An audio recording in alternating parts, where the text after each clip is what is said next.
Patrick Miller, wiwibloggs.com. We're on the road to Malta Eurovision, and everything's getting more exciting and more exciting as it comes really close. And we have the opportunity to meet all of the contestants of Malta Eurovision. Today I'm here with the really talented Raquela, who is not a newbie at Malta Eurovision. How does it feel to be back? Great. I'm excited. Yes, I'm really looking forward. We have quite a few things going on right now, so it's quite hectic. Oh yes.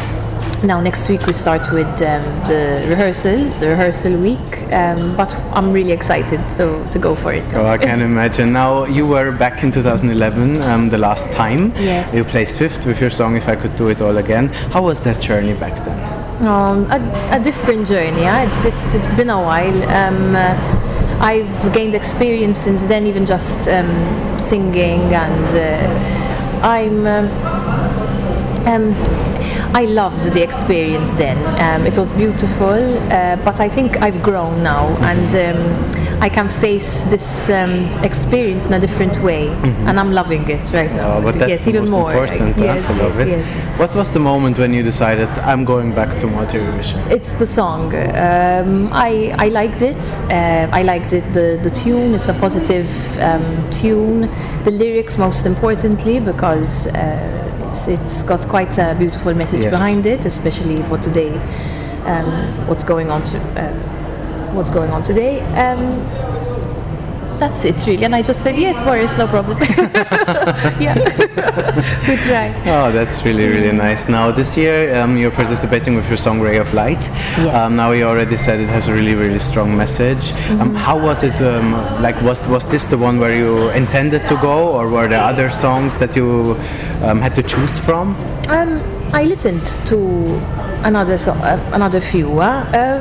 And I liked the others because there was some good work, but I can't explain it. You know how a song just speaks to you and just tells you go for it, and this was it. Like. Now, how was the process of getting to the song and recording it? Boris and Dean contacted me to ask me sort of, listen, we're working on this project, would you like to be part of it? And I'm like, of course, you know, I love Dean and Boris. I've been dying to work with them, you know. And I went in the studio without any expectations. I said, you know what, I'm just going to listen to it, see what happens, you know. And first, it was the song, so it had a positive tune. I started smiling, like I'm like, okay. And then Dean showed me the lyrics, and I was reading. I'm like, yes, yeah, I really like this. I said, okay, cool, that's it. And then I went to record it, and that's it. Was ready. Perfect. Now, as we know the draw, you're singing second act on the big night. Now, how does that make you feel that you are like actually in the beginning of the show? In the beginning, it's never happened before. But I don't know. I guess, to be honest, it saves me the long time of being really anxious, so that's good.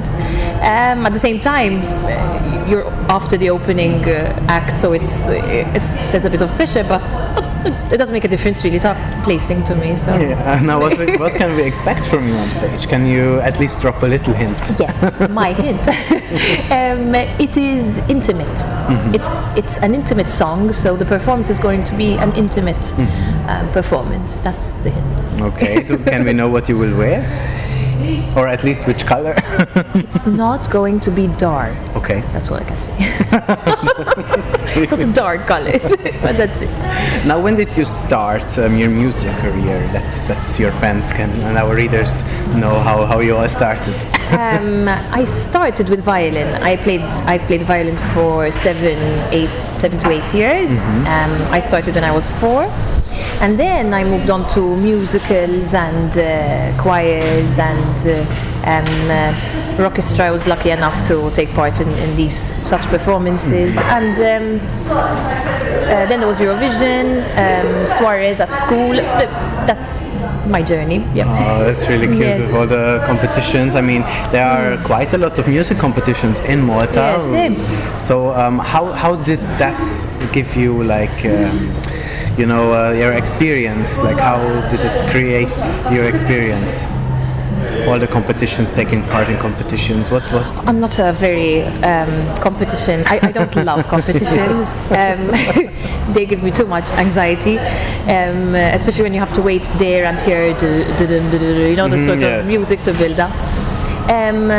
But I love the show so much, and I love shows. I love these things that, I don't know, it takes second place. The votings and everything takes second place, and then so I just think of the show, and then whatever.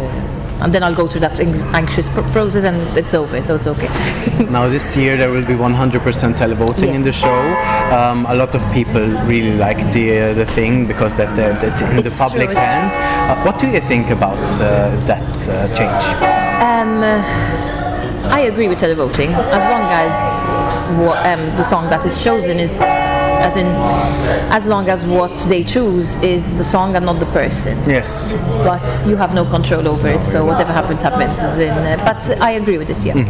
Now, the whole selection this year, there are a lot of newcomers, a lot of new fresh faces, very young age. I feel old. No. I feel a bit old.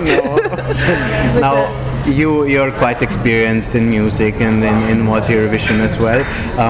What would you give them for advices to the young acts?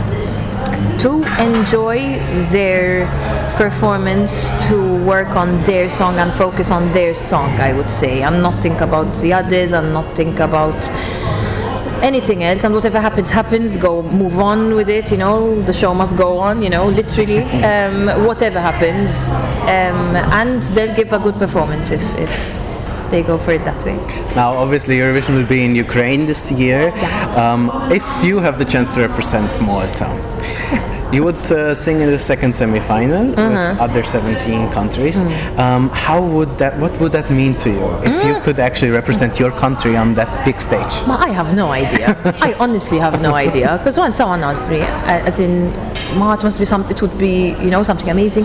I know, but I really cannot picture it yet. As in an honor for sure, but I can't picture it. I can't tell you, I'll be giving this show and I'll be really excited. I have no clue, but it would be overwhelming. I'm sure it would be I don't even know. I'm like, what? But yeah.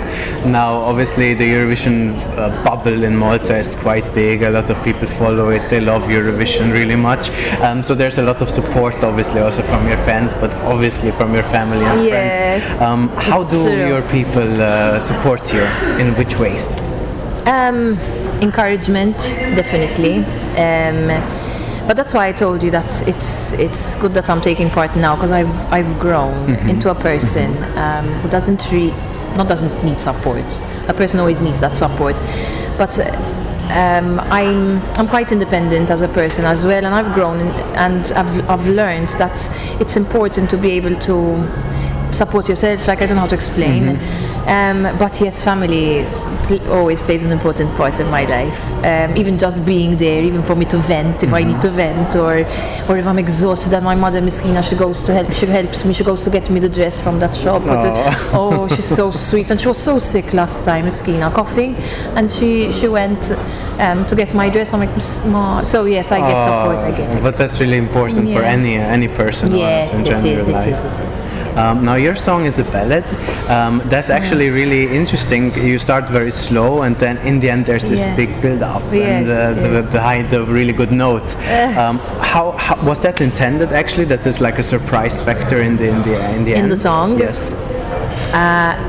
Thing is, the song it is a country ballad song, but it wasn't. It was meant to be all mellow. Like but I had to give that ballad touch, because I love these things, and I love a bit of drama at the end. So it was planned from my end, yes. So, and they liked it, so we went for it. Why not? Okay. Now, do you think that now in Eurovision there are still a lot of ballads, there's still a lot of pop songs? What do you think makes the perfect Eurovision song? It has to be the whole package. It's obvious. Good voice, live, performance, the way you move on stage. There's so many things, It's not obviously the song, as in it has to attract every section of public, as in you know, not just the younger ones, not the, you know, it has to attract them. Confidence, there's quite a lot. It's literally the whole package, you know. But and I think, you know what, as well, if you really believe in the song and you sell it, you know how to sell it, then people will believe it and want to vote for it. So I believe in that. So that's part of it as well. That's perfect. So you think you're ready if you to go to Eurovision? Yes, I'm ready. Yes, that's the confidence that you need. Now, obviously, we know that you're a really busy woman. So you told me where you're going everywhere. Right now, but obviously, right now. So, obviously, to end up this interview, do you have any special message for your fans and the readers of wiwibloggs? Yes, I do.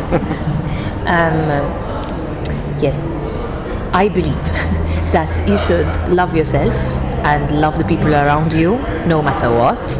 I know it's very difficult, but be confident in yourself, and no matter what the circumstances, whatever you go through in life, know that there is someone out there watching over you and there to support you and comfort you whenever you are in need. And I think that's it, really. Oh, that's really a touching message. Thank you so much. Welcome. And if you think that Raquela is the right choice to represent Malta in the Ukraine in May, and obviously you're Maltese, then vote for her song Ray of Light, song number 2, and also share your love on her social media. I'm sure she would appreciate Thank that. you. Thank you so much. You're welcome. More than welcome.